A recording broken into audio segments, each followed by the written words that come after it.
माझी वाचा फुटायच्या अगोदरच काचा हातात आल्या होता. नेमकं झालं तरी काय होतं. तर देवदत्त मंडळी लोक आहेत ना, ध्यान कमी आणि ज्ञान जास्ती देवान कामे करतात. आपला परिवारच आपल्याला समाज शिकवतो आणि समाज हा गाव मारायनच समजस.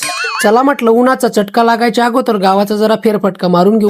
गावात लोकांना मेमो भेटतात आणि आम्हाला डेमो. पुढे नवरदेव कारवर बसून पारवर आला होता. मित्रता नुसतं गड्डी पुरता मर्यादित नसावी. आपल्या मित्रावर प्रसंग आल्यावर स्वतःची चड्डी काढून देणारा मित्र असावा. असो, भाऊला म्हटलं लाडकोंना भाऊ आणि बाहेर नको जाऊ म्हणतं. बग्गीमध्ये व्यवस्थित बसवलं आणि भावासाठी पुढे प्रस्थ तयार केलं. खासदारांना भेट देऊन थेट लग्नाच्या गेटमध्ये एंट्री केली. भाऊनी तराडी पण वराडी म्हणून बोलवलं होतं.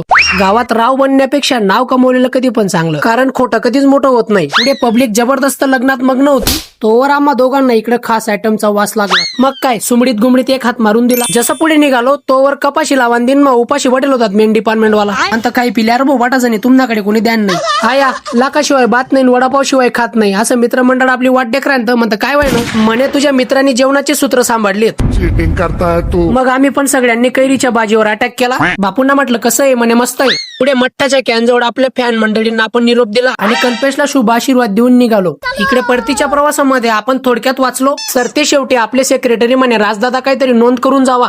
आमचे दीपक सर आणि सचिन सर म्हणे होऊन जाऊ द्या राजदादा. म्हटलं दादा, ऊत आणि दव वर्गानाच्या लोके राहतस ना समाजमा, त्यासनी नको तटे बोटे घालू नये. फाटेल गोष्ट शिवणं हाईज नीती आहे. आपण आपलीच चप्पल ना माप नेमकं लिहू. हाईज मर्म चांगलं कर्म करा माय. कसं आहे, जखमी वाघ असले ना कोल्हासनी न्याय शिकाडान गरज नाहीये. वाघ ना पोटे शेवटी वाघच जन्माला येतच. जय महाराष्ट्र. खत्म.